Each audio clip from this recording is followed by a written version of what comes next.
Hello students, how are you? I hope you all are safe. You all safe at your home and welcome to you in my YouTube channel Shri Shyam study point. जैसा कि हमने last video में हम पढ़ रहे थे reproduction in flowering plants के बारे में हमने स्टडी की थी लास्ट वीडियो में, तो आगे हम उसी टॉपिक को कंटिन्यू रखते हुए आज पढ़ेंगे इस वीडियो के अंदर माइक्रोस्पोरेंजियम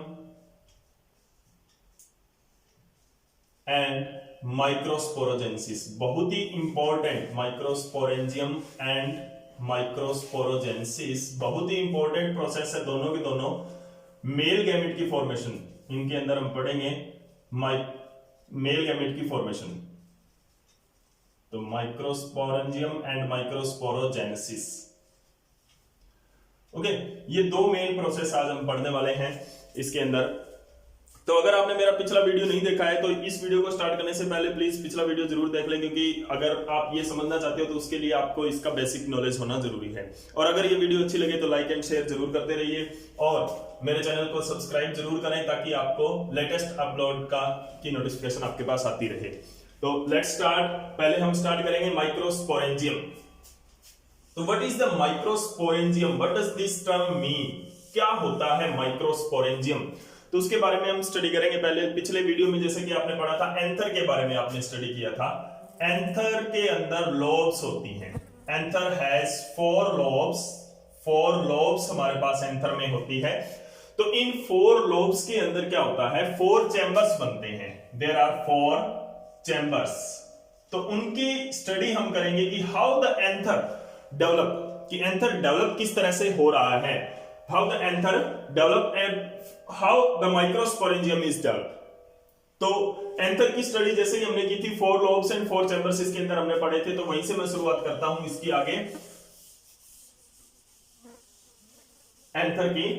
तो हमने देखा था bilobed anther, there are four chambers. रफली मैं ड्रॉ कर रहा हूं यहां पे, फोर चैम्बर्स बना रहा हूं लाइक दैट। ओके, तो देयर आर फोर चैम्बर्स। यहां पे ये फोर चैम्बर्स हैं, 1 2 3 and 4 and here is our connective tissue, जैसे कि अपने लास्ट वीडियो के अंदर ये पढ़ा था। ओके, तो this is the sterile connective tissue which makes the anther bilobe, two lobe बनाता है। और ये एंजियोस्पर्म के अंदर, जिम्नोफ्लावरिंग प्लांट्स के अंदर ये क्या होता है, हर एक फैमिली के अंदर बाइलोब्ड होता है, ओनली मालवेसी को छोड़कर। ओके, जैसा कि हमने पढ़ा था। ओके, तो अभी आप इसको आगे स्टार्ट करते हैं। तो सबसे पहले हम पढ़ेंगे डेवलपमेंट ऑफ माइक्रोस्पोरेंजियम किस तरह से होती है। तो डेवलपमेंट ऑफ माइक्रोस्पोरेंजियम, कि किस तरह से माइक्रोस्पोरेंजियम डेवलप होता है एंथर के अंदर। देखो, जब ये एक फ्लावर बनता है उसके अंदर एक एंथर बनता है। मेल रिप्रोडक्टिव पार्ट है ये androecium. Okay, male reproductive part है एंड्रोसियम। एंड्रोसियम इसको बोलेंगे, स्टेमन मेल रिप्रोडक्टिव पार्ट को। तो अभी क्या है, एंड्रोसियम के अंदर डेवलपमेंट ऑफ माइक्रोस्पोरेंजियम किस तरह से होता है, और वहां पर माइक्रोस्पोर मदर सेल हम बनाएंगे और उसके बाद में माइक्रोस्पोर्स बनाएंगे। Microspores means male gametes, pollen grains की हम फॉर्मेशन पढ़ेंगे इस वीडियो के अंदर कि किस तरह से पॉलन ग्रेन फॉर्म होते हैं। ओके, सो डेवलपमेंट किस तरह से होती है। तो डेवलपमेंट जो माइक्रोस्पोरेंजियम की स्टार्ट होती है वो होती है एक special type of cell that is called archesporial cell. देखो, आर्कीस्पोरियल सेल। आर्कीस्पोरियल सेल कहां होती है, पहले तो मैं ये बता दूं आपको। आर्कीस्पोरियल, ये जैसे कि एपिडर्मिस बन गई है एंथर, जब एंथर फॉर्मेशन होता है तो उसके अंदर क्या होता है, उसकी एपिडर्मिस बनती है। तो बिलो दिस एपिडर्मिस, इस एपिडर्मिस के अंदर क्या होती है, सेल्स होती है आर्कीस्पोरियल सेल। वो डिफरेंशिएट होती है। किस तरह से वो डिफरेंशिएट हो रही है? आर्कीस्पोरियल सेल्स है वो पेरिक्लिनल डिवाइड करती है, माइटोटिकली डिवाइड करती है, और वो फोर लेयर्स बनाती है। मेनली उन फोर लेयर्स को पहले हम डिवाइड करेंगे टू लेयर्स के अंदर। Parietal layer and second one is a mass of tissue that is called as sporogenous tissue. Okay. So archesporial cell जो है वो पेरिएटल लेयर बनाती है एंड स्पोरोजेनस टिश्यू बनाती है, ठीक है। तो इनकी हम स्टडी करेंगे कि इस तरह से क्या इनके फंक्शंस हैं और कौन कौन सी लेयर्स इसके अंदर बनती है। तो इसके अंदर जो पेरिएटल लेयर्स बनती है वो 4 पेरिएटल लेयर्स बन जाती है। देखिए बिलो एपिडर्मिस ये हो रहा है, इन द एपिडर्मिस ये हो रहा है, तो 4 लेयर्स इसके अंदर कौन कौन सी बनती है। सबसे फर्स्ट लेयर जो इसकी हम पढ़ेंगे वो क्या है, होगी epidermis. Second one is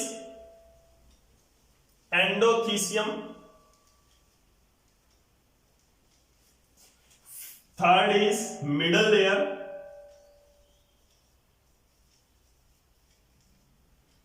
and fourth is tapetum. These are the 4 layers बनती है। यहां पर इसके अंदर जो 3 लेयर्स है, एपिडर्मिस है, एंडोथीसियम एंड मिडल लेयर है, इनका फंक्शन प्रोटेक्टिव होता है। टेपिडम मोस्ट इंपॉर्टेंट लेयर रहती है। यहां पर टेपिडम की सेल्स हैं वो मोस्ट इंपॉर्टेंट रहती है, उसके फंक्शंस के बारे में हम डिटेल स्टडी करेंगे। तो अभी देखिए सबसे पहले है एपिडर्मिस। एपिडर्मिस जो होती है वो क्या होती है, किस तरह से होती है, सिंगल लेयर होती है। एपिडर्मिस की क्या होती है, एक सिंगल लेयर होती है, single layer of cell, compactly packed होती है एंड आउटरमोस्ट। तो first of all this is epidermis. यहां पे क्या होता है, सबसे बाहर वाली layer, this one is the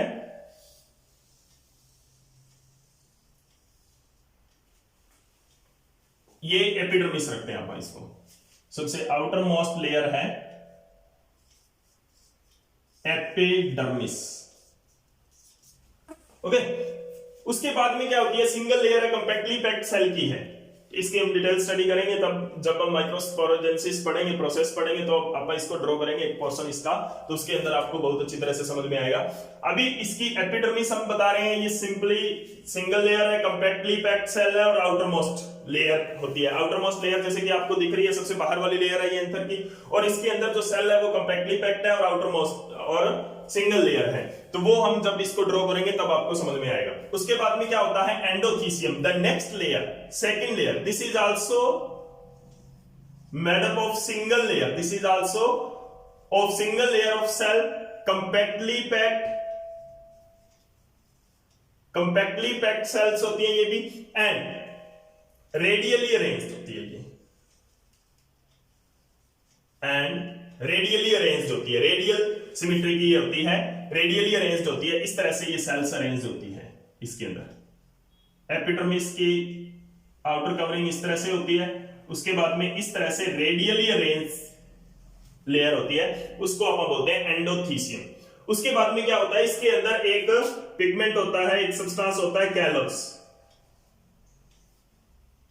key thickening होती है। These cells have callus thickening,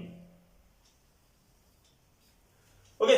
so callus thickening इनके अंदर होती है एंडोथीसियम के अंदर। उसके बाद में मिडल लेयर्स, मिडल लेयर्स के अंदर क्या आता है हमारा, 3 लेयर्स ऑफ सेल्स होती है। Middle layers has 3 layers of cells, they also are compactly packed. यहां पे 3 लेयर्स होती है, 1, एक ही ड्रॉ करूंगा मैं यहां पे, 3 लेयर्स होती है, ठीक है।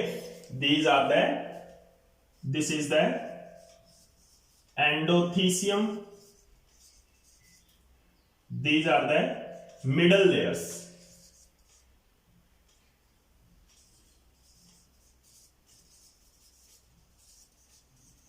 ओके। सो उसके बाद में क्या आती है, टेपिडम आती है अपनी, the inner most layer. Tapetum क्या होती है, every sporangium is covered with a specific layer tapetum. हर एक स्पोरेंजियम है, माइक्रोस्पोरेंजियम जो है जिसके अंदर माइक्रोस्पोर्स बनेंगे, उसके अंदर क्या होती है, this one is the tapetum, okay. तो टेपिडम क्या होती है, किस तरह से होती है, यहां पे लिख लेते हैं आप,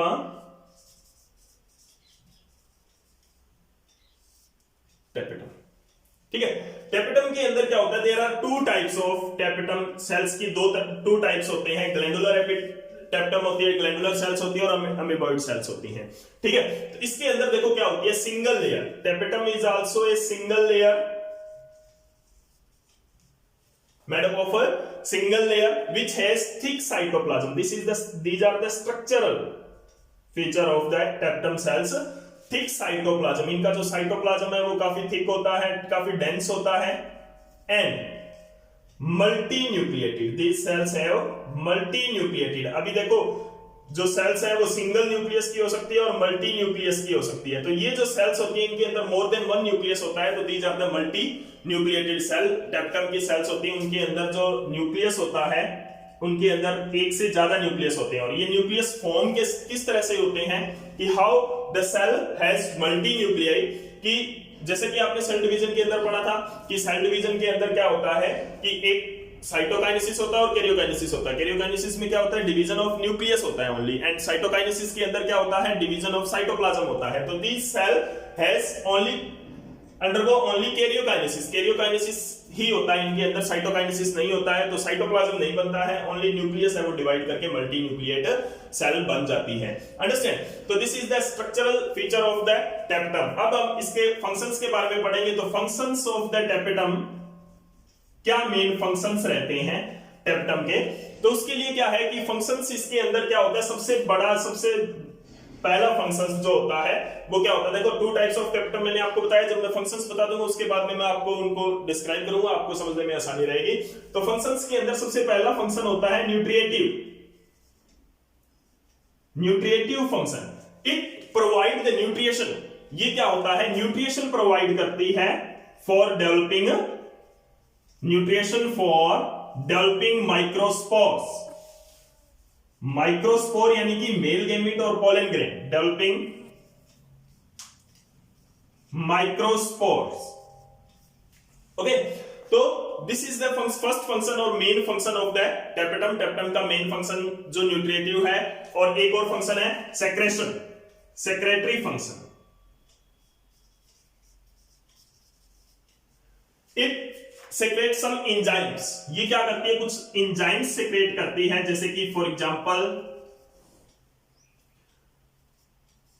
कैलेस।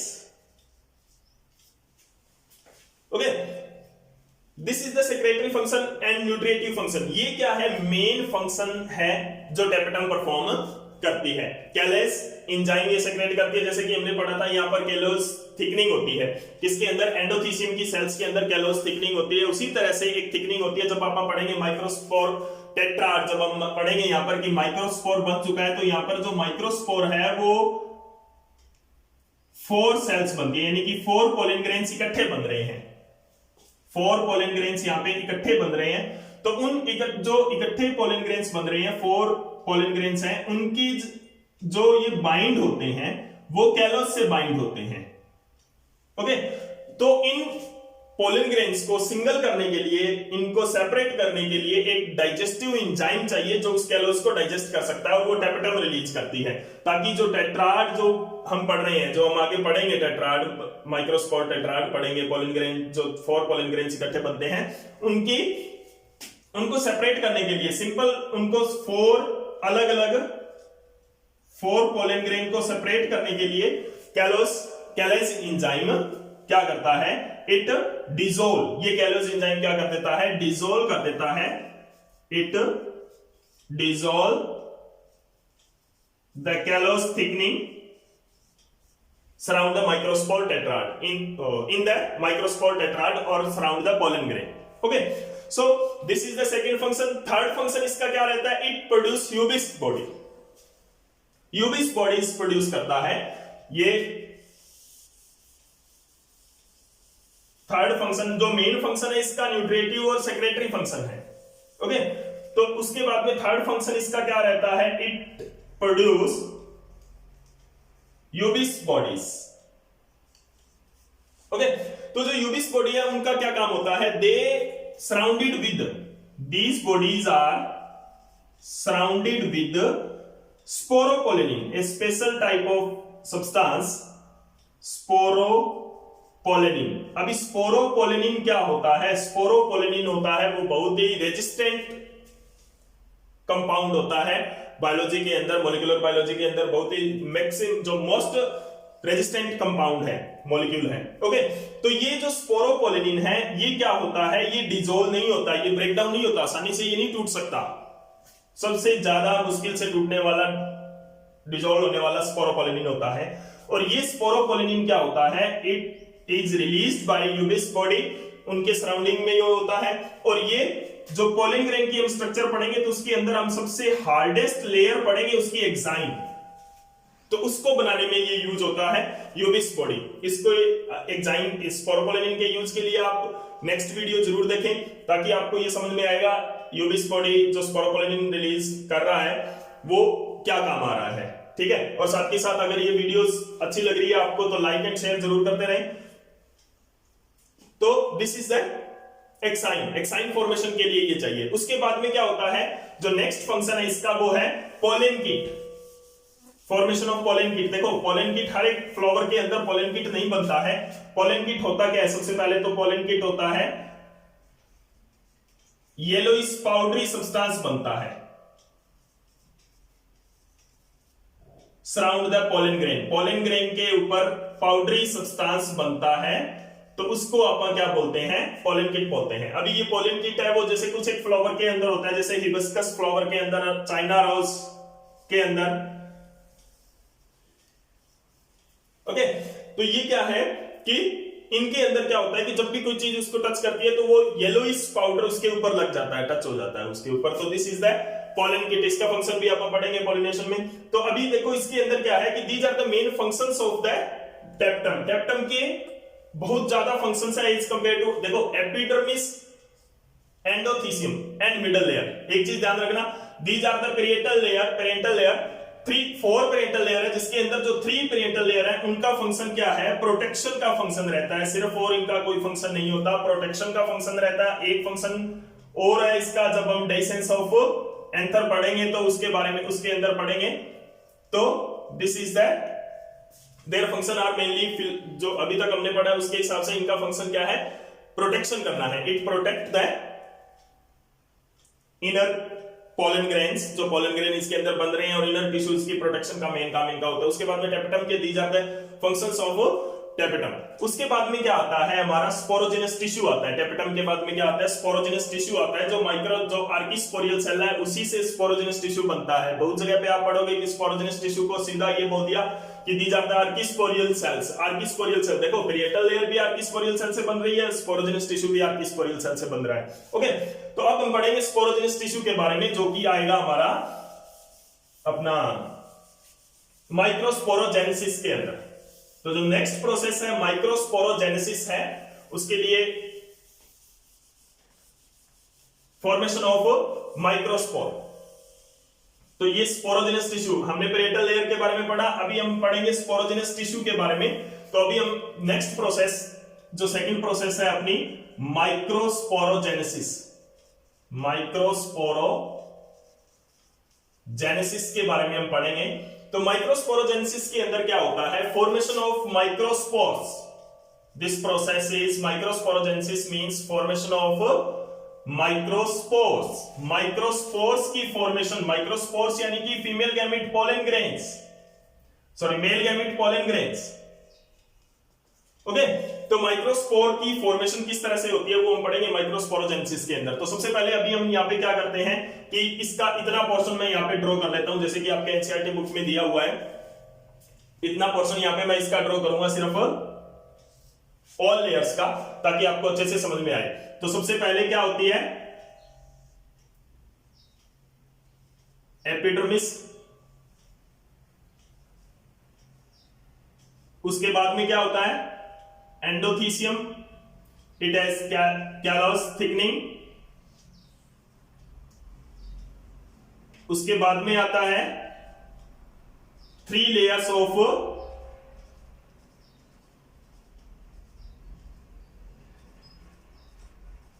Middle layers,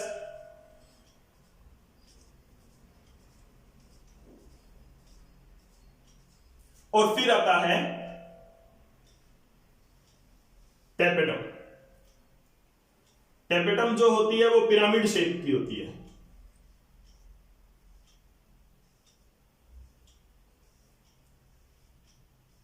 pyramid shape cell होती है ये। उसके अंदर क्या होता है, स्पोरोजिनस टिश्यू होता है। ओके, दी जाता है स्पोरोजिनस टिश्यू। ये क्या होता है, पहले तो स्टार्टिंग में तो क्या होता है, क्योंकि ये टिश्यू डिवाइड कर रहा होता है तो ये कंपैक्टली पैक्ड होता है, लेकिन जैसे जैसे पोलन ये जो एंथर की ग्रोथ होती है, जैसे जैसे माइक्रोस्पोरेंजियम का साइज बढ़ता है, वैसे वैसे क्या होता है, ये क्या होता है, फ्री होने लगता है, फ्री स्पेस इनके अंदर क्रिएट होने लगता है। तो यहां पर जो स्पोरोजिनस टिश्यू है, अब इनका हम फंक्शन पढ़ेंगे। तो sporogenous tissue, these are the cells, इनके बीच में कुछ ना कुछ स्पेस क्रिएट हो जाता है जैसे जैसे एंथर ग्रो करता है। तो these are the sporogenous tissue, sporogenous cells होती है। आपकी स्पोरियल सेल से यहां पर क्या होता है, स्पोरोजिनस टिश्यू होता है, स्पोरोजिनस सेल्स। ओके, अब ये जो स्पोरोजिनस टिश्यू होता है, स्पोरोजिनस सेल्स होती हैं, ये क्या करती हैं, दे डिफरेंशिएट, ये डिफरेंशिएट हो जाती है and form microspore mother cell. तो देखिए यहां पर माइक्रोस्पोर की फॉर्मेशन हम कर रहे हैं, और माइक्रोस्पोर मदर सेल नाम से पता चल रहा है कि microspore mother cell mean which will give rise the microspores. Okay, so ये क्या देंगी हमें, माइक्रोस्पोर्स देंगी। और किस डिवीजन से होगी, जैसे कि आपने पढ़ा है कि there are two types of cell division, mitosis and meiosis. Meiosis के अंदर क्या होता है, डाइप्लॉइड बॉडी से हैप्लॉइड बॉडी बनता है, और हमें पता है कि ये माइक्रोस्पोर है, पोलन ग्रेन, मेल गैमेट इसके अंदर बनना है, तो दी शुड बी हैप्लॉइड। और हैप्लॉइड बॉडीज है वो किस तरह से बनेगी, हैप्लॉइड बॉडीज बनेगी मियोसिस से। तो यहां पर क्या होता है, मियोसिस होती है, मियोटिक डिवीजन होती है, और उससे क्या बनता है, माइक्रोस्पोर बनता है। तो यहां माइक्रोस्पोर बनते हैं। तो यहां पर क्या हुआ कि जो ये सेल है, दीज सेल्स, सारी की सारी स्पोरोजिनस टिश्यू है वो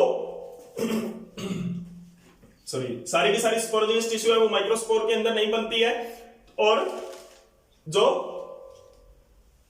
कुछ एक जो स्पोरोजिनस टिश्यू जो बनती है, जो माइक्रोस्पोर बनाएगी, वो डिफरेंशिएट होती है माइक्रोस्पोर मदर सेल में। एमएमसी भी इनको बोलते हैं, नोट करें एमएमसी, एक बार फिर नेक्स्ट वीडियो में एक बार फिर आएगा एमएमसी।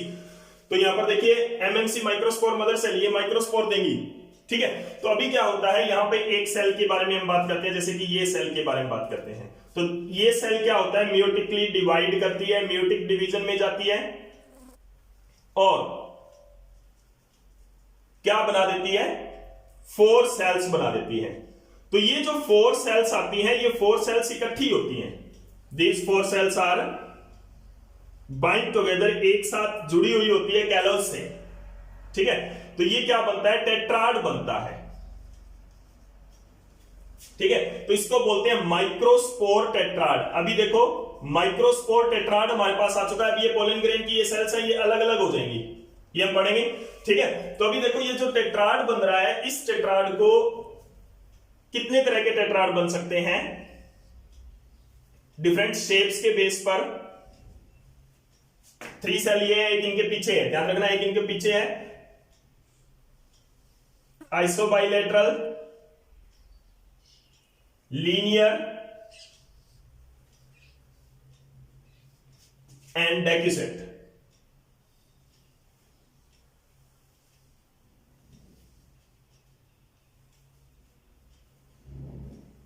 ठीक है, तो दिस इज द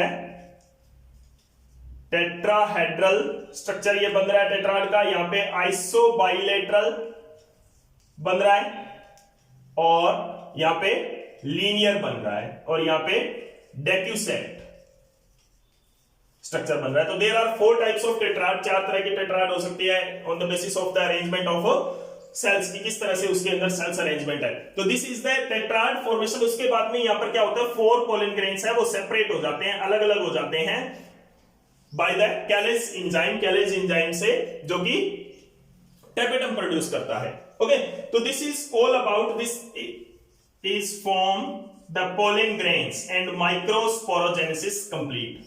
ठीक है, तो यहां पे पोलन ग्रेन बन जाता है और माइक्रोस्पोरोजेनेसिस यहां पे कंप्लीट हो जाती है।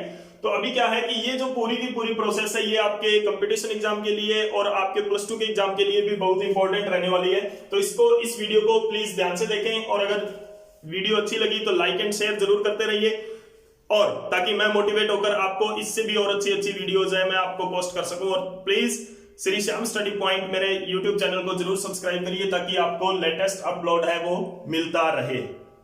Thank you.